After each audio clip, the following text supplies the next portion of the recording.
Capital of the state of Bahia and the largest city in northeastern Brazil, Salvador was the first town in the colony of Brazil. Today, this old town is filled with the 17th and 18th century colonial buildings that have earned it a UNESCO World Heritage designation. In this video, we're going to be taking a look at the top 10 rated tourist attractions in Salvador. Before we begin, make sure to subscribe to our YouTube channel for more awesome travel guides and make sure you hit the notification bell so that you know when we publish a new video. So now, let's cut to the chase. At 10, Igreja Nossa Senhora de Rosário dos Pretos. Construction of this beautiful Baroque church began in 1704, when the King of Portugal gave the land to the Irmandade de os Homens Pretos, Brotherhood of Black Men. As many of the workers were slaves and can only work at night after their regular labour was finished, the building progressed slowly for almost a century. It wasn't until 1870 that the facade, now painted sky blue, and towers were even begun. The church was for the black population, both slaves and freed slaves, who were not allowed to worship in the city's other churches. Inside, you'll find 18th century statues of black saints, and behind the church is a slave cemetery.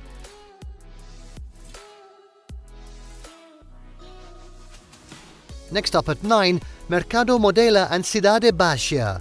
At the base of the Elevador Lacerda, Salvador's commercial and business centre stretches along the harbour, and at the foot of the elevator is the Mercado Modela, a business marketplace that's a popular place to visit for both tourists and locals. The building, which was renovated into a market, was the original 1861 customs house, where slaves were housed when they arrived in Salvador. Today, it's a bustling centre with restaurants on the upper floor. Opinion is divided whether it's a trap for unsuspecting tourists who are quoted higher prices than locals, or an excellent place to see and buy good quality local art and craft works. Bargaining is expected.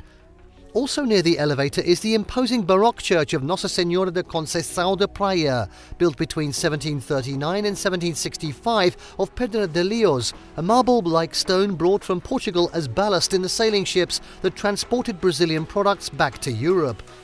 The ceiling painting on the nave, done by José Joaquim da Rocha in 1773, is a masterpiece of trompe-l'oeil. In the church is a museum of sacred art. Several museums are in this neighbourhood, including the Museu de Arte de Bahia, the Carlos Costa Pinto Museum, displaying furnishings and jewellery of the 17th to 19th centuries, and the Solar de União, a colonial building housing the Museum of Modern Art. The Palacio de Aclamação, former residence of the Governor of Bahia, has beautiful gardens and a luxurious interior open to the public as a museum.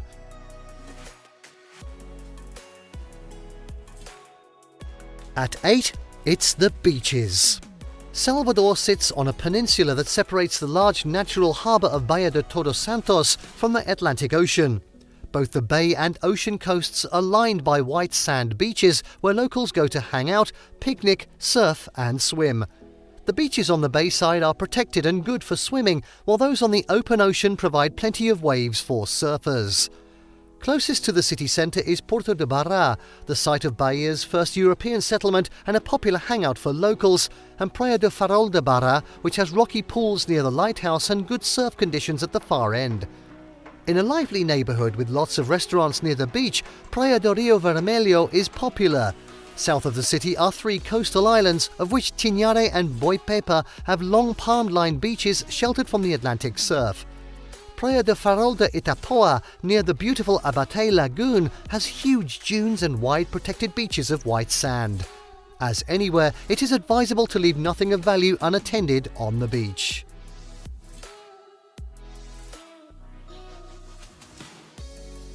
And now, at 7, Farol da Barra.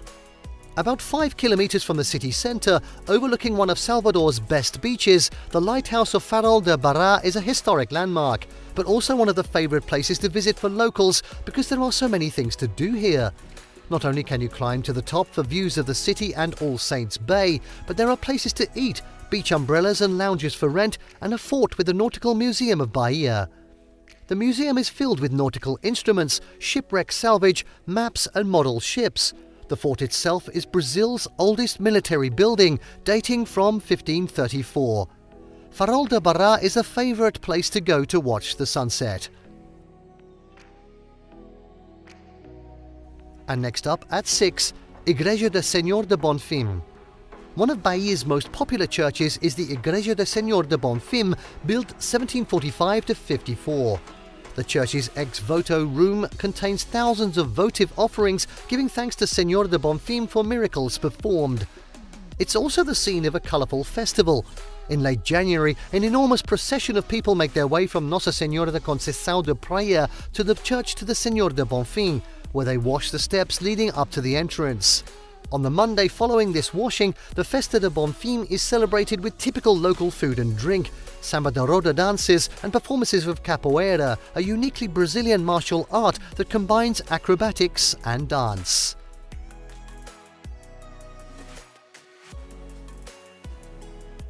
And now at 5, Igreja de Ordem Terceira de Carmo. The original Carmelite church on this site was built from 1580 onward, but burned in 1788 and was rebuilt 40 years later. Its architecture is classic Baroque with elegant lines and twin bell towers, but it is best known for its stunning sacristy, a room almost completely lined in gold. This little-known treasure now houses a museum of sacred art, the most outstanding of which is the cedarwood sculpture Christ in Chains by Francisco Manuel das Chagas, known as O Cabra, a slave who became a notable sculptor in the 18th century. The statue, carved in 1710, is set with more than 1,000 rubies, each representing a drop of Christ's blood. The architectural and decorative features of the large and beautiful convent next to the church have been carefully preserved as a luxury hotel. At 4, Cathedral.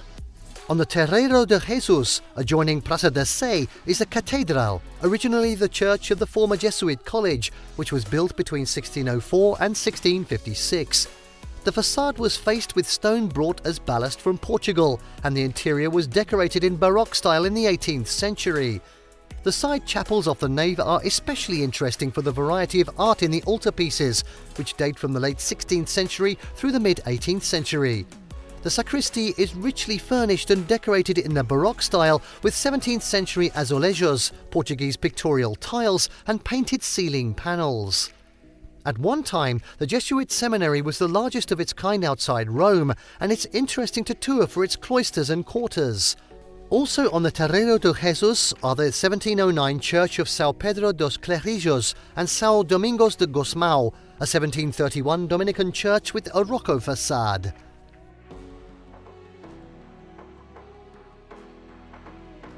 At 3, it's Elevador Lacerda. The upper and lower towns are linked by steep streets and a number of lifts, including the Plano Inclinado de Gonçalves, a funicular, and the Elevator Lacerda, a dramatic freestanding elevator that has become a landmark of Salvador. Built in 1930, the Art Deco elevator links Praça Cairo in the harbour area with Praça Tomé de Sousa in the historic Old Town. From the terrace formed by the upper plaza, Praça Tomé de Sousa, there is a superb view of the lower town and the harbour. On Praça Tomé de Sousa are a number of 17th century buildings, including striking white Palácio Rio Branco, one of Brazil's most historic palaces and formerly the seat of the Bahian government.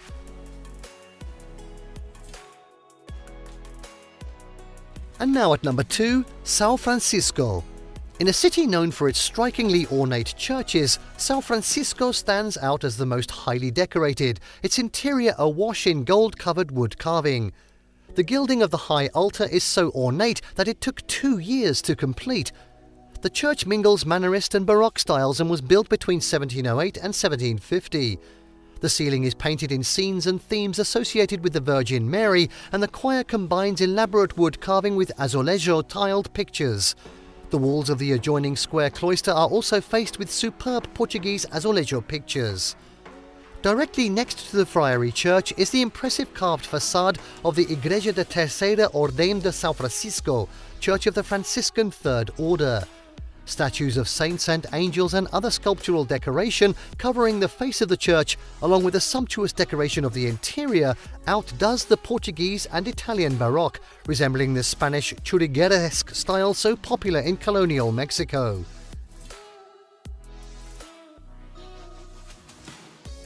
And finally, at number 1, Pelourinho. Salvador's Cidade Alta, which was the governmental and residential centre when the city was the capital of the colony of Brazil, sits on an escarpment 85 metres above the shore. At its heart, in the district known as Pelourinho, is the finest ensemble of 17th and 18th century colonial buildings in Latin America, so outstanding that it was declared a UNESCO World Heritage Site. In Rua Gregorio de Matos are the Museu da Cidade, with life-size candomblé figures used in ceremonial dances, and the Abelardo Rodrigues Museum, containing sacred art and folk art, housed in a 1701 mansion. Also in the Pelourinho quarter is the Casa do Benin, devoted to the culture of the Old Kingdom of Benin, now southern Nigeria, from which most of the slaves were shipped to Bahia.